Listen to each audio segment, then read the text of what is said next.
اب روایات میں آتا ہے کہ جب یزید نے یہ دیکھا کہ ماحول تو میرے خلاف بن رہا ہے، اس نے پھر 3 دن تک اپنے گھر کے اندر ماتم کروایا، صفحے ماتم بچھا دی، رونا پیٹنا چیخنا چلانا 3 دن تک، تاکہ پتہ چلے کہ یزید کو تو بڑی تکلیف ہوئی ہے، تو جو کیا ابن زیاد نے کیا، یہ جو کچھ کیا ابن سعد نے کیا۔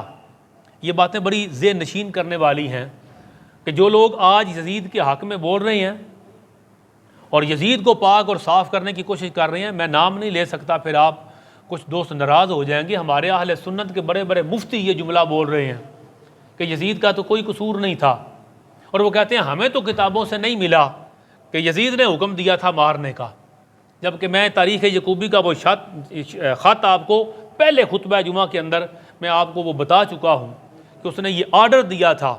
پہلا خط جو لکھا، ایک لکھا کہ میں ولی عہد تھا اب امیر بن گیا، اور دوسرا لکھا کہ حسین سے اور عبداللہ بن زبیر سے بیعت لو، نہیں کرتے تو قتل کر دو، تاریخ یعقوبی میں ہے۔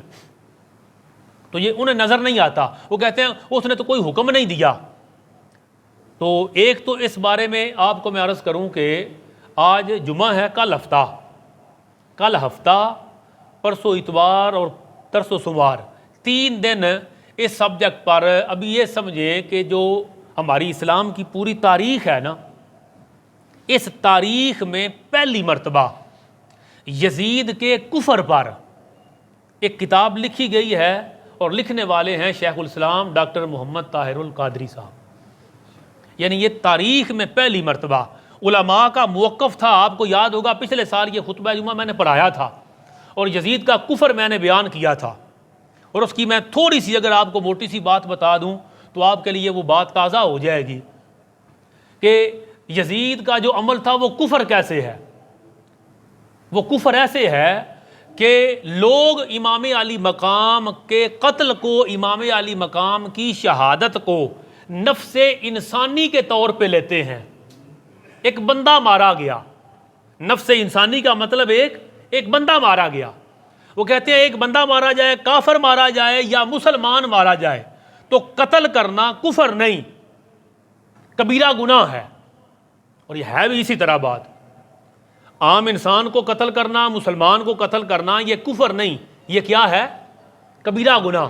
اور وہ کہتے ہیں کہ یہ چونکہ کبیرہ گناہ ہے لہذا حسین پاک کو جس نے بھی قتل کیا وہ کافر نہیں ہے، اس نے کبیرہ گناہ کیا، اور جو بھی کبیرہ گناہ کرے گا بالآخر دوزخ میں جائے گا، مار شار کھا کے پھر جنت میں چلا جائے گا، ہے تو مسلمان۔ یہ اس بات کو سمجھنے میں غلطی لگی، آئمہ نے تفصیل سے لکھا اس پر، مگر اپنی اپنی کتابوں میں مختصر لکھا۔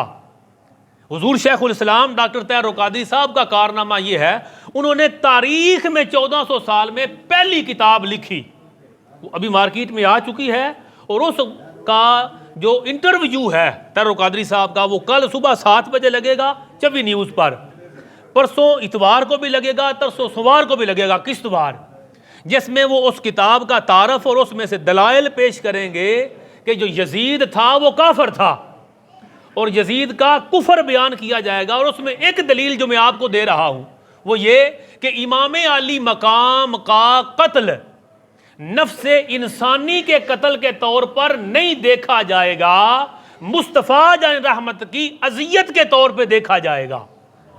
بنیاد سمجھیں، حسین کو قتل کرنا ایک مسلمان کو مارنا نہیں تھا، حسین کو قتل کرنا مصطفیٰ جان رحمت کو اذیت دینا تھا۔ اس کی تشریح یہ ہے، حسین کو مار دیا تو ایسے ہی ہے جیسے پھالیا کا کوئی ایک بندہ مار دیا، وہ اس طرح لیتے ہیں اور کہتے ہیں وہ بھی کبیرہ گناہ تھا، یہ بھی کبیرہ گناہ ہے۔ ارے نہیں، آج کا کوئی کلمہ پڑھنے والا مارا جائے تو یہ کبیرہ گناہ ہے، مگر حسین کو تکلیف دینا کبیرہ گناہ نہیں، یہ کفر ہے۔ اس لیے کہ حسین کو اذیت دینا، مصطفیٰ پاک کو اذیت دینا ہے، مصطفیٰ پاک کو اذیت دینا یہ خدا کو اذیت دینا ہے۔ اور اللہ کا قرآن فرماتا ہے ان الذین یؤذون اللہ ورسولہ لعنہم اللہ فی الدنیا والآخرہ واعد لہم عذابا مہینا۔ اللہ رسول کو جو اذیت دیتا ہے دنیا اور آخرت میں اس پر لعنت ہے، اور کافروں کے لیے ذلت والا عذاب ہے۔ کافروں کے لیے کیا مطلب؟ مطلب یہ کہ جو اذیت دیتا ہے وہ کافر ہے.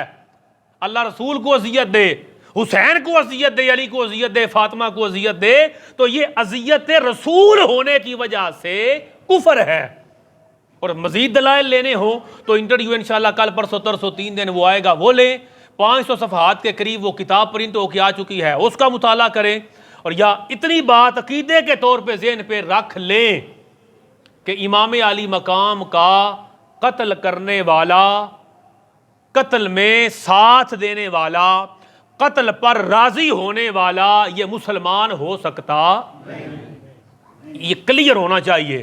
آج ہمارے بدبختی ہے، اور کیا کہوں، مسلمانوں میں اور کلمہ پڑھنے والے اور سنیوں میں وہ لوگ آ گئے کہ جو یہ کہتے پھرتے ہیں کہ نہیں جی یزید کا قصور تو نہیں تھا. اس سے بڑی بدبختی اور کیا ہوگی کہ تم آج بھی یزید کے ساتھ کھڑے ہو، تم آج بھی حسین کے ساتھ کھڑا ہونا تمہیں نصیب نہیں ہوا.